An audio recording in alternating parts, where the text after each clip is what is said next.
All right, so my last ninja tier list is not only over 2 years old, but I think it might have been the first tier list I ever recorded. And when I was doing a round of updated tier lists, I did not update it in 2023. There's a little Ben's war cry from the stream. I am now muting alerts. If you guys ever want to watch one of these recordings live, Twitch link down below. Sometimes I even do community polls, so that's kind of a cool thing if you ever want to be a part of that. But today I'm doing it solo, just me and my opinions, ranking all of the best ninjas in 2024. Now, there have been some notable changes. Cloak Shadow and Daimos got a buff. Then we got a little tweak to Venturion, and Eternal Wanderer exists, our brand new hero. So I've also got updated opinions. It's been over 2 years. I've played with a lot of these characters a lot, and you can see all the tabs up here. So my tier lists have always been casual, and based on all the reactions I can measure, you guys don't mind that. But instead of me just staring at a screen the entire time, I have procured gameplay of every relevant hero that's worth showing. So that should hopefully make the video not just more exciting, but also give you guys some links in the description down below to check out after this tier list is done. So let's just start in the top left and go from there. This is Alchemist Sarah. So I'm going to be pulling up Save the World here as well so that we can show everything as we go along. Alchemist Sarah is right here. No, that's Assassin Sarah. Yeah, so she heals you with Smoke Bomb. When you throw the Smoke Bomb, she heals you. So basically, in the bottom left, you can see the health just goes up when you stand inside of it. It's pretty nice. It's actually some decent healing. In the past, I've put her in A tier. Nowadays, I just don't see that as so viable. I think I'm living in the past with that. It's a nice healing perk if you are using Smoke Bomb, and I think that's why I've put her in A tier. So let me tell you guys where my head is at today. Here's the truth, the nitty gritty about tier lists. If you give 100 multi-thousand hour played expert Save the World players 100 different chances at a tier list, you are going to get 100 different lists. Nothing is absolutely true. Even in those community lists, people argue with each other, and if you ask me to record this 100 times, I might make 100 different lists. So in my current mood, on the day of recording, I am not going to scale things appropriately. I am talking about meta relevance, because I have said in the past that in a Smoke Bomb build, she is A tier healing. When it comes to like actual healing, when you've got coconuts, healing pads exist, and they're pretty cheap, okay? I'm not ignoring that anymore. You just get fiber serbs, bacon, and flowers. So if you just search bushes every time you run around and get bacon periodically, you have healing pads. They are cheap. And I just don't think she's really that important for healing. I'll bring her down to B tier because Smoke Bomb is present in a lot of builds, and if you don't have a lot of healing options, she's nice to throw in there, but that's kind of where I'm putting her there. Now, I want to know where this build... Okay, yeah, I think this is just a completely different clip, so I'm going to get rid of that. But the next one is Anti-Cuddle Sarah. So she gives you energy on melee eliminations, and she makes stuff like this possible. Look at the energy in the bottom left. I started at 34, but every single elimination is just bringing me up and up and up and up and up, and it makes these lawnmower builds super viable. So that's kind of what Anti-Cuddle Sarah can do. She is really nice. And then just to show her in game so that we're all on the same page, she is pictured... Okay, yeah, I was debating whether or not I should pause in between here, but apparently I'm blind and I should start doing that. I'll do that in the future, but melee eliminations give you energy, and that's kind of a nice thing to have. So I'm gonna put her in A tier. I don't think it's S tier. I'm gonna be very strict on that. S tier heroes are must-have ninjas that everybody should have, relevant in nearly every ninja loadout, and she is not. She is excellent energy generation, especially since they nerfed Fallen Lover and Jonesy. I did not suspect a soldier nerf would affect this list so much, but if you need energy as a melee character, as a melee user, A tier is where she's at, I think. So, yeah. Assassin Sarah is our queen of buffing all melees. I don't need to pause to find her. She gives you up to a 90% damage bonus, which is crazy. That is super good. I think I pictured her here in my Sliceable showcase. She in the commander slot is just nuts. I could pick nearly any melee video I've ever made. Nearly, not all of them. And she is probably in there somewhere. Assassin Sarah is stupid good, and as you can see with the Dragon Slash being useful, she also has Smoke Bomb. So if you're a new player, Assassin Sarah is readily available. She's available in base game missions and llamas all the time. I make the daily video series, which I'm going to be late for recording this, and she is available in missions constantly. S tier hero for sure. Very, very, very good to have. Now, on a different note is Overtaker hero. In fact, let me, so it's actually this guy right here, Bladestorm Enforcer. I get them mixed up. You guys see, I came prepared this time. Overtaker's later. I think I mixed them up last time too. Bladestorm makes it so that your kunai shurikens explode, and he has a team perk. I actually forgot what his team perk was, so let's go track him down. Okay, I'm not gonna lie. Half the reason I paused is because I forgot what set he was from. It's Spy. So he gives you Endless Shadow, which extends your shadow stance, which is not that big of a deal. To those who don't know, every single ninja in the game has the class perk for Shadow Stance. If you get a melee elimination, you enter Shadow Stance. Some heroes make that very strong, but we're getting ahead of ourselves there. The clip I have prepared here is just kunai exploding. This is in a 160 zone, and you can see that it's pretty okay. I'm using a shotgun with this build, but you could see the kunai. It works for basic targets. I'm in a healing death burst, but it's not that good. You can see I'm spam building. Now, with Overtaker hero in the lead down the line, you can make a good build out of that, and he is kind of a nice addition. C tier. I mean, it explodes your shurikens, but not for a lot. It's pretty not great. Now, Brawler Luna is F tier, and I'll just explain why. She's bad. Brawler Luna gives you, let me go find her. Crescent Kick cooldown, which is one of, if not the worst abilities in the entire game. So pretty much any hero associated with that is F tier, and spamming a bad ability more often is not good. So I am biased. Now that I've said that, I can confidently place Cloak Shadow in S tier. I know. That is a massive jump. I don't have my old list prepared, but I'm pretty sure he was in the D range before. This is why. He is, and this is not clickbait, my favorite Ventures loadout right now. He basically makes every melee so much more interesting. You get one melee kill, and then the Shadow Stance that you enter just does a ton of damage to everything nearby. It is very good. It is so strong, and I love it. In fact, I'm calling him S tier because he actually scales pretty well to the zone that you're in. I don't know why this footage is so glitchy, by the way, but he kind of scales to the zone that you're in, and that is so good. He's barely S tier, but he's pretty good in support, and he's very good in the lead, and he is my favorite Ventures build. I put Blakebeard Stash to have a consistently strong melee, the peg leg, and him in the lead. Really, really good. Daimos is underneath him intentionally. That's a starter pack hero that you had to pay money for, and Daimos does less damage, so he's about 10% weaker. He has more, let me show you.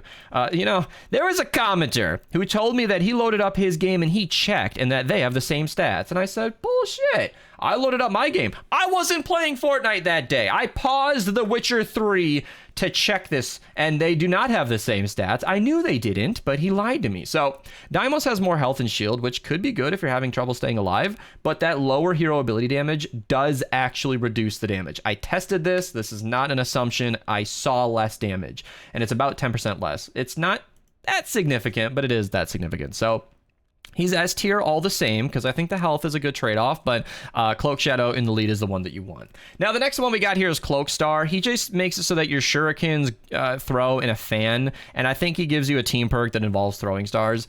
He's fine, not really, D tier. I mean, an arc of throwing stars ironically isn't even always what you want. Throwing stars isn't usually strong enough to kill a single target, so focusing them in one line on one target is usually when you want to be using throwing stars. So an arc actually makes it worse. So I don't know where I've put him in the past, but right now I'm feeling brutal. D tier is where he belongs. Now, you saw in the kunai clip the egg bombs were involved there as well. The egg bombs are not that great. I mean, they're pretty much right next to the Bladestorm Enforcer. They're good-ish, but not really. Now, Deadly Blade is kind of impossible to show, so yeah, whenever you crit with a melee, she does more damage and snare on top of that, which is really good. It's a really, really good hero to have. It's just extra damage with every crit. If you're running a totally rocking out build, then you can, use her in anywhere in the build, and she's very, very good. I am going to order this by importance, by the way. I think Assassin Sarah is the best S tier hero we have listed so far. Deadly Blade is right behind them because she's just universally buffing melees.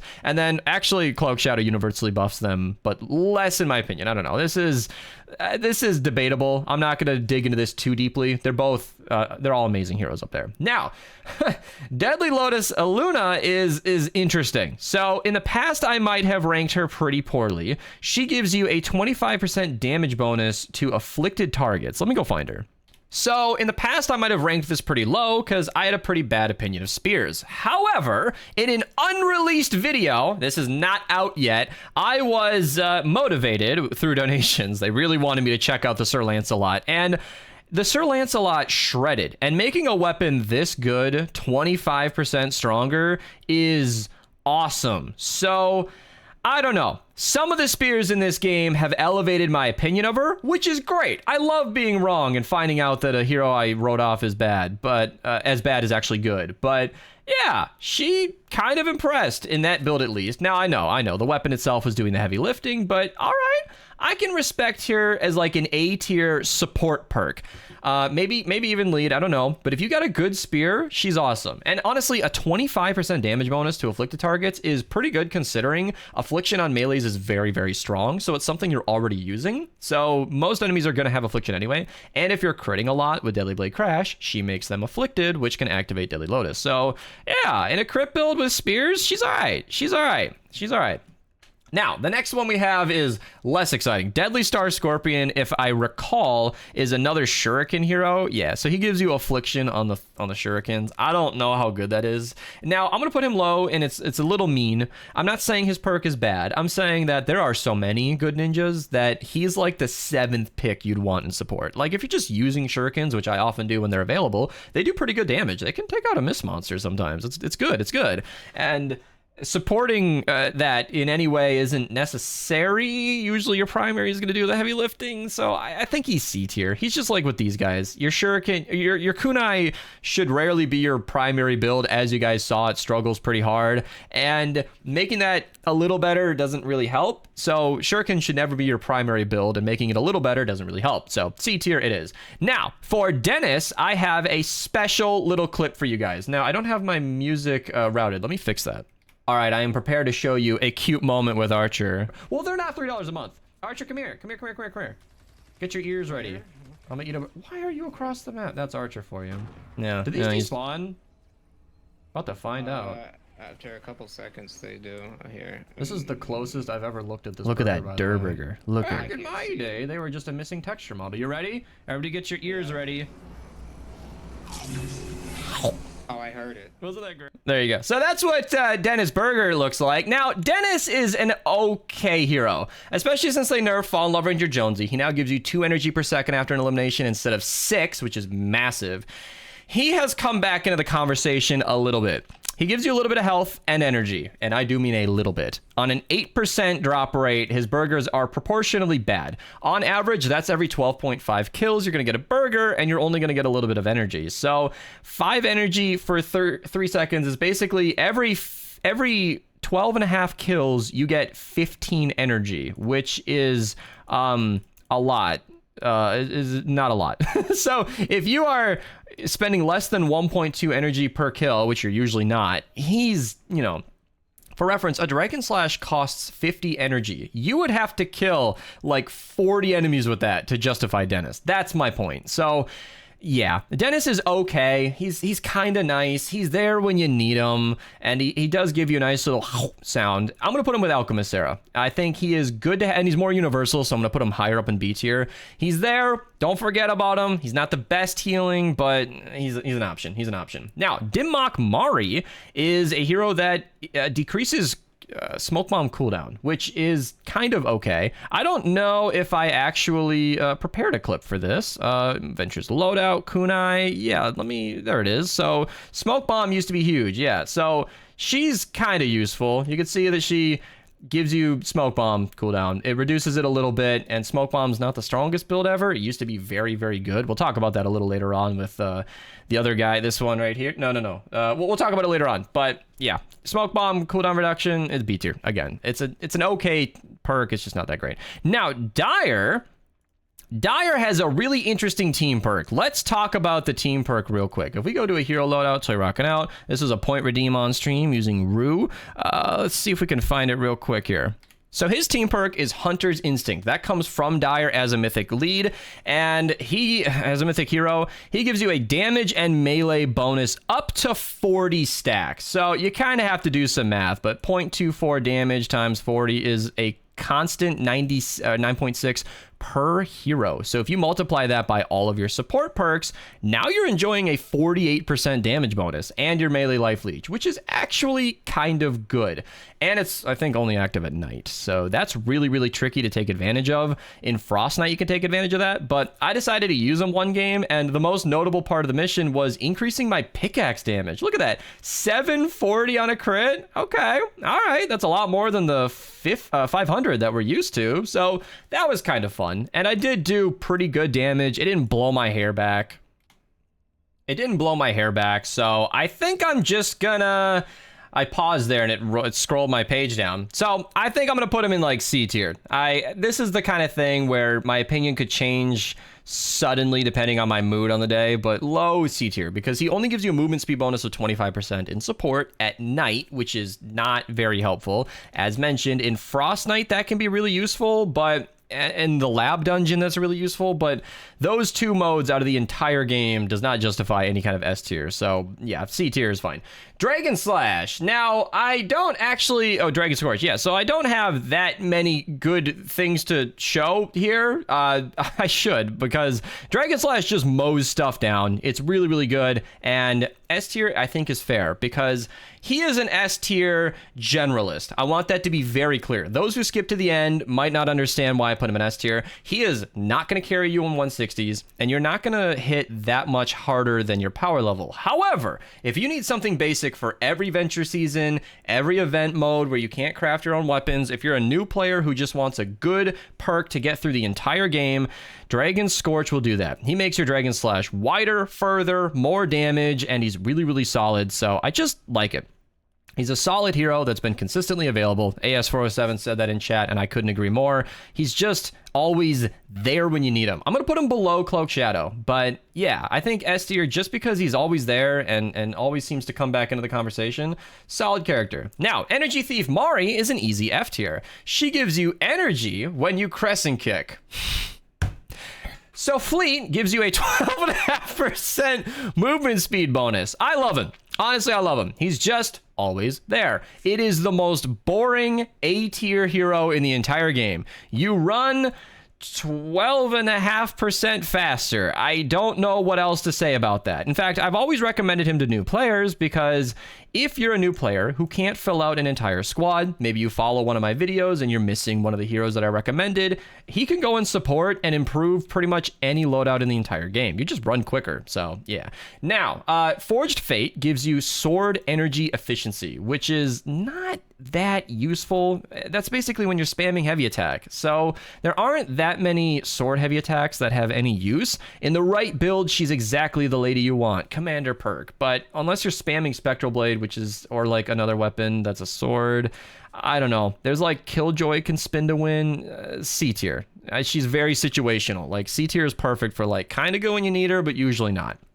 Freebooter Ken, I think is, yeah, right here. So Freebooter can freeze enemies in the commander. Hey, and he can bring your shield to full, as you might have seen down in the bottom left there. So maybe run that back. There you go, 68,000 all the way up to 160. So he can freeze targets and bring your shield up, which is cute, but shield is not hard to regenerate, and Zenith exists. And you might not have Zenith, so that might not sound fair. I'm sorry, but it's true. Like, there are way better ways to freeze a target. I'm going to put him in C tier again. He's just borderline. He's kind of okay if you're using Smoke Bomb, and freezing a Smasher is definitely solid, but I really don't know when you're going to use that, so yeah. And then, honestly, not having shield is sometimes beneficial, because I often recommend, if you're running any build for that matter, if you're taking a lot of damage, Prehistoric Isa is great. She ups your armor when your shield's gone, which can be really, really useful. So in a lot of builds, you're actually banking on not even having shield in the first place. So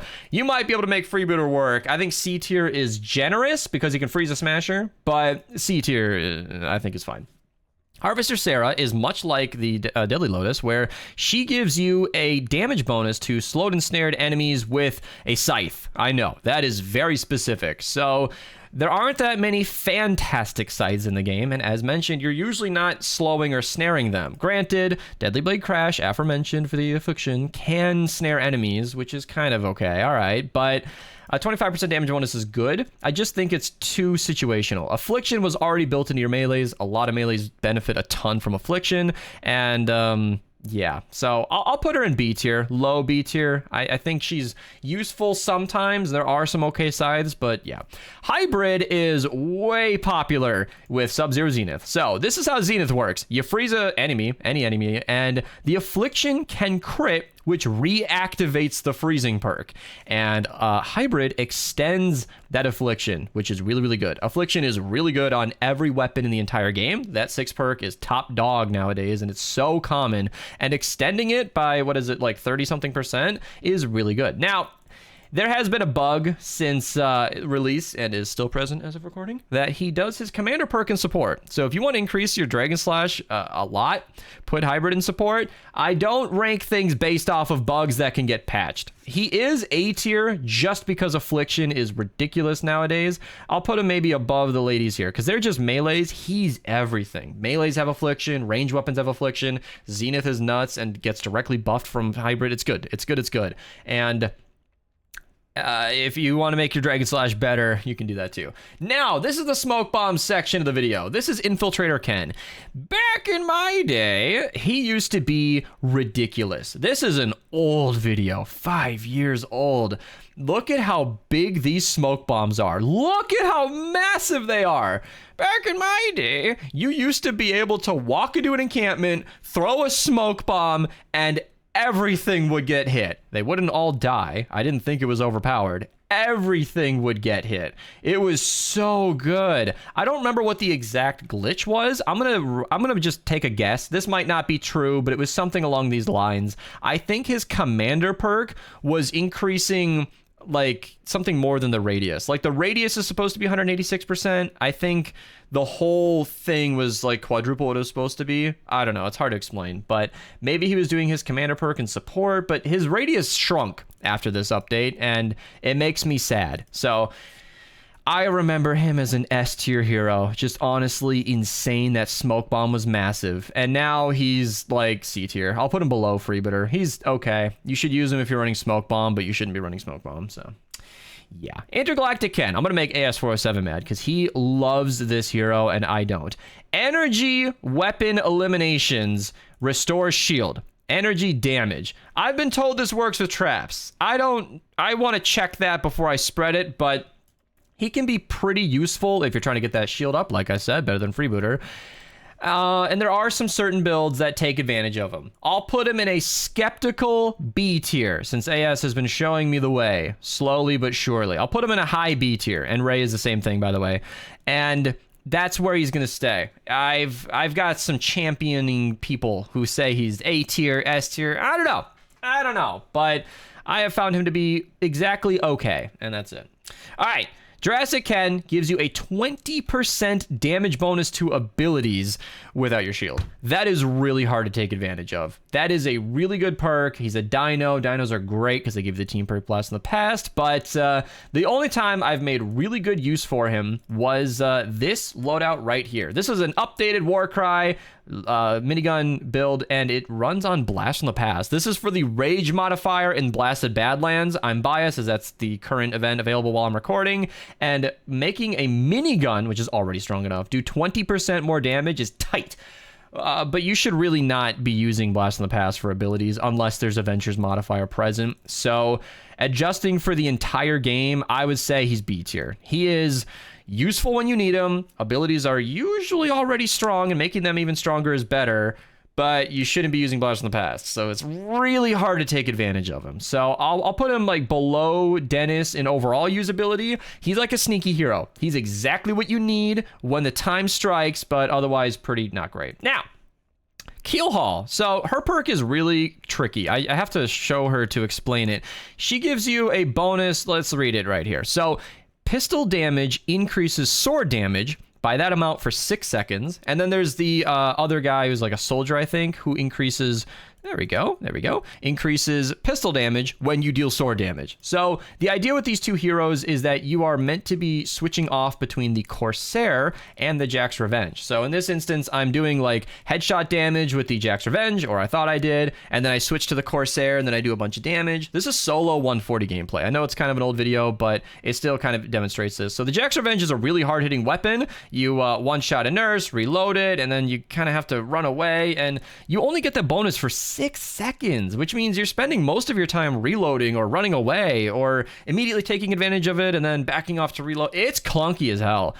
S tier for fun. If you really want an interesting way to play, S tier for sure. If you want it to be viable, that is not it. That is the highest effort I've ever put into a 22% damage bonus. D tier.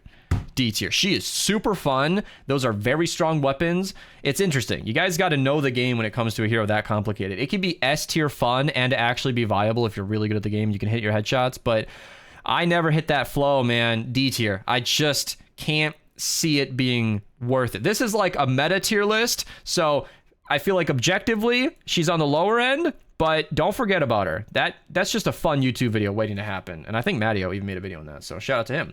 Lynx, our queen. Lynx, our queen.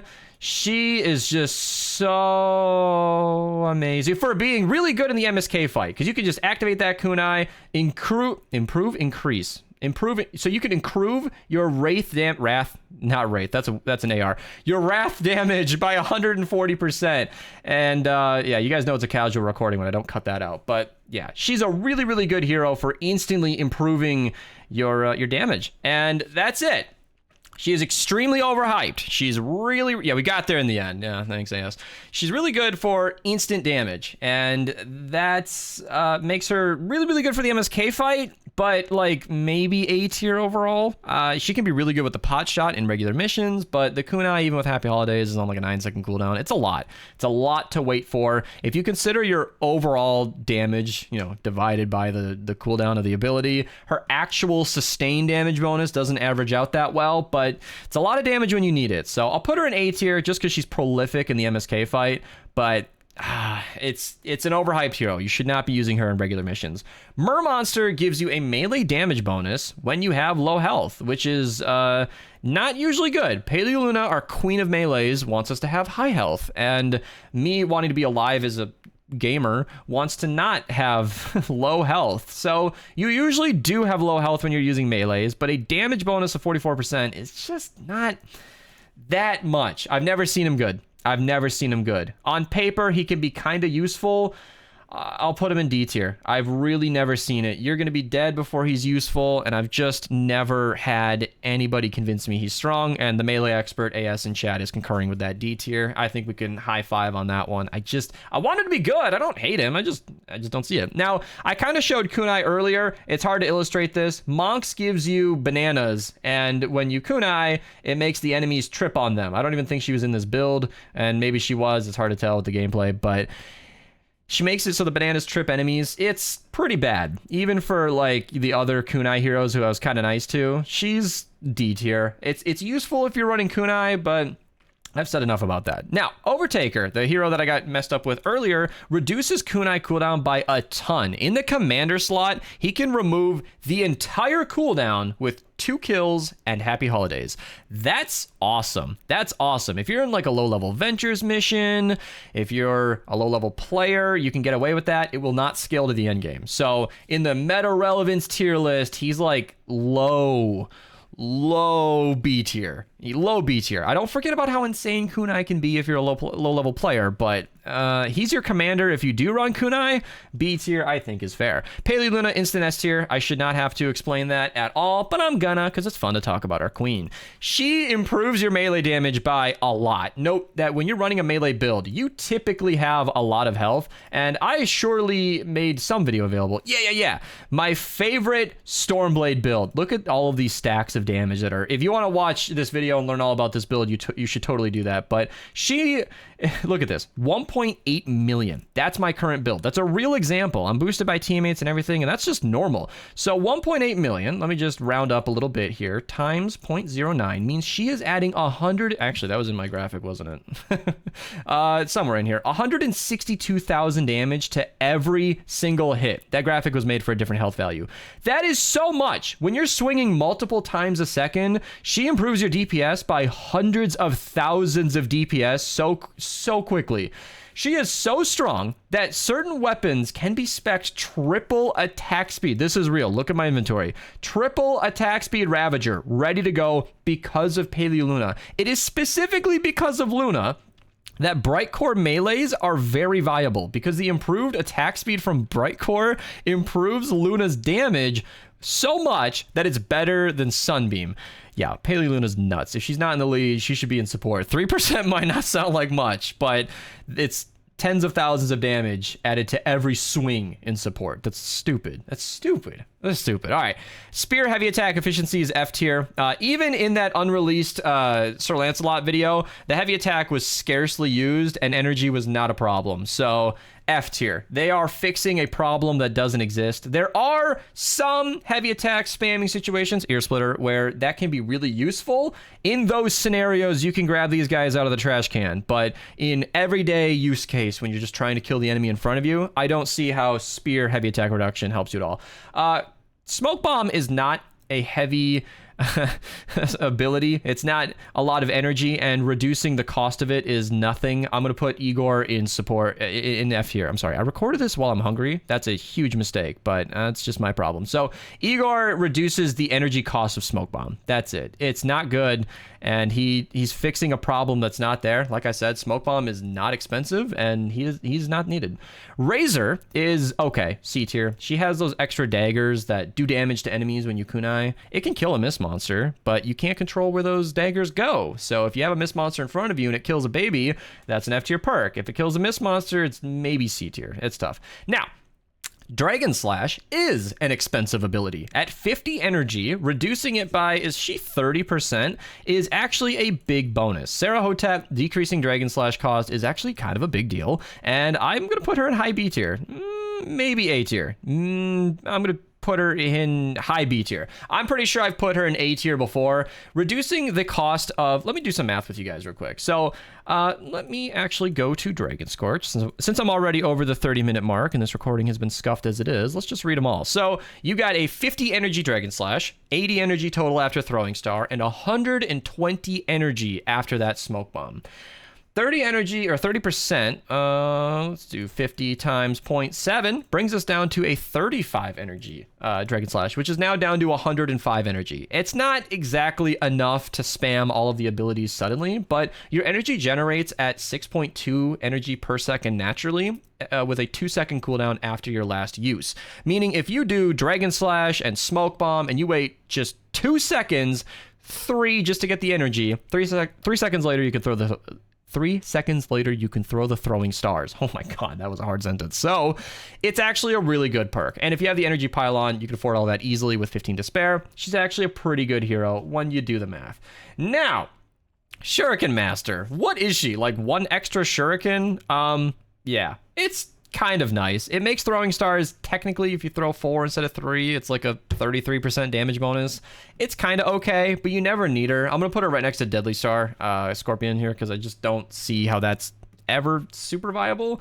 So that's just going to be where that is. Now, Skirmisher Edge, I don't actively know what he does. I actually looked over every other ninja before recording, and he has escaped my brain. Oh boy, this is going to be bad. Throwing Star energy cost. Once again, it's actually a relatively cheap ability, and reducing the energy cost does not really help anything.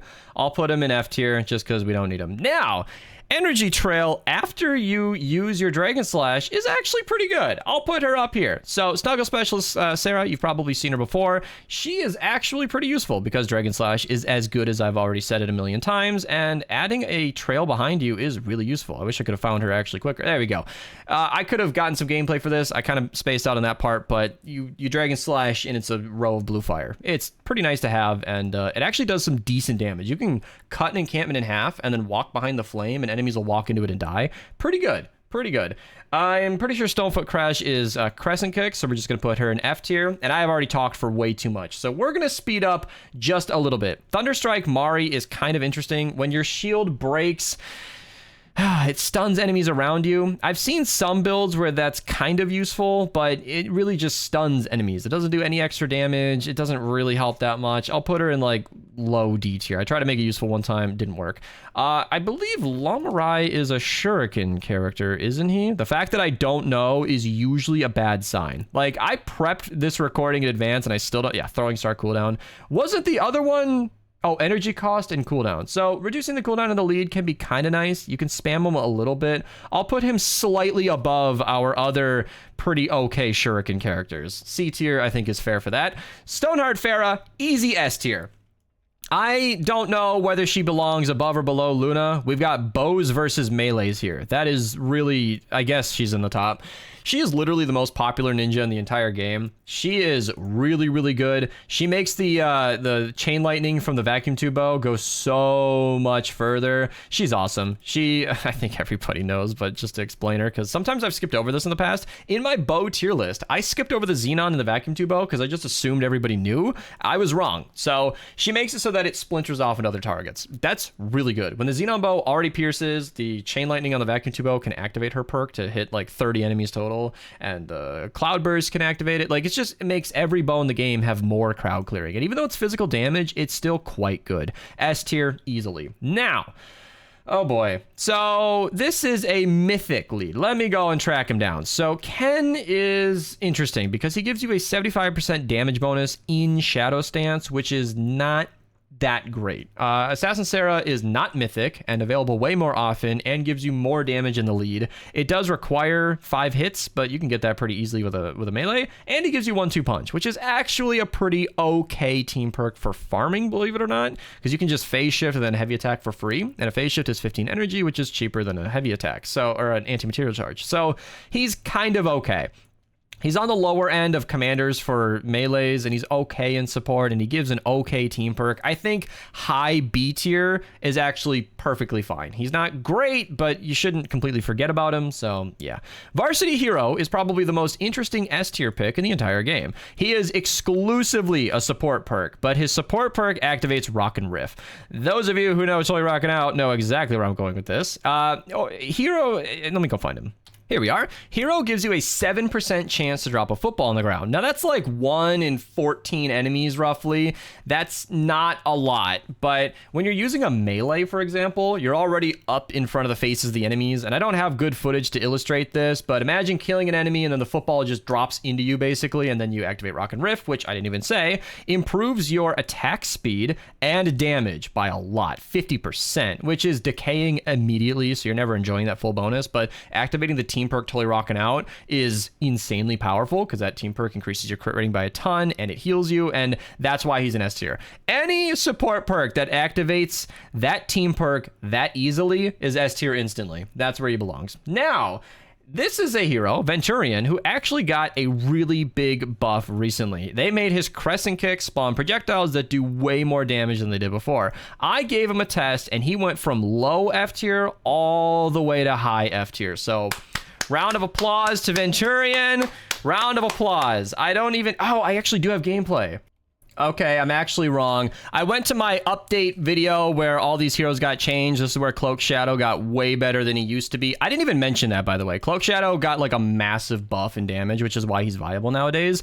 Venturion was so weak that I didn't even record a clip. I did test it in that day. I just didn't put it in the video. It barely kills enemies. This is not good. Whirlwind Scorch, I consistently forget what he does. So let's remind me for the millionth time. Crescent Kick Impact. Okay, I see why I keep forgetting. Yeah, that's F tier for sure. Then we have Whiteout Fiona. Easy S tier. I don't know where she goes in S tier. I think she's right next to Deadly Blade because she's kind of a commander, kind of a support. She improves the crit rating of swords, axes, and scythes by a good amount. 15 might not sound like a lot, but she can have you skipping out on a crit rating perk. She's that useful. So really good hero in the commander slot if you want to crit a lot, and in support if you just want to crit a lot. So critting more often is always good. Now, the two newer heroes. Phoenix is tricky. Phoenix is not brand new as a recording, but I'll lay it out anyway. Tamed wildlife can apply damage vulnerability, but in the lead, they will mark them with a bomb, and when you shoot that target, it explodes. It's kind of like a mobile Nocturno in that respect, but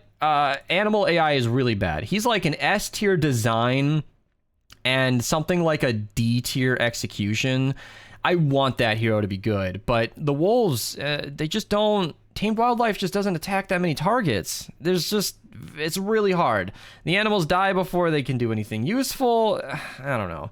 Eternal Wanderer, right next to Fleet. In fact, slightly better. She is such an interesting and completely boring hero. She's good to have. I'm not complaining, Epic. She's good to put in the game, but she doubles your sprint stamina, which is nice. Thank you. But that's... I don't know what to say about that. In the lead, she does apply some affliction and damage vulnerability, which is pretty useful. I found her to be an exactly okay commander. In fact, I guess I didn't prepare the clip, but I did run Hit the Road with her, and she was pretty okay in the lead. I guess I don't have the clip available, but it's the very last hero, so yeah, she's kind of okay in the lead, but definitely a support character. I am so sorry for how scuffed this recording was. I recorded this when I was pretty hungry, just because of a time crunch, and I made myself 30 minutes late to a daily, but I just wanted to get through this because I prepared all the footage, and I thought it'd be a lot more interesting than a normal tier list, and if you guys like this, leave a like. Let me know how much you enjoyed that, because it was a little bit of work to line up all this, but I think that'll be my new standard for tier lists, and then I'll have links in the description down below to all those videos as well. So, yeah, I'm out of here. I'm gonna go eat, record a late video, hang out, enjoy your tier list of ninjas. If you're a brand new player, this should help you get started. Like I said, I could record this 100 times and get 100 different placements, but I'm pretty confident in my picks today, and this is at least a general outline of which heroes are pretty good and which heroes are pretty not. So yeah, my ninja loadout video is pretty much the best video you would want to watch if you're trying to actually, you know, get a build for yourself. This covers every commander, every support perk, everything you want to know. The timestamps on the right hand side are very thorough. That's the video you want if you're trying to build a ninja loadout, but this is a good overview if you just want to see everything laid out. All right, I'm out of here. Goodbye.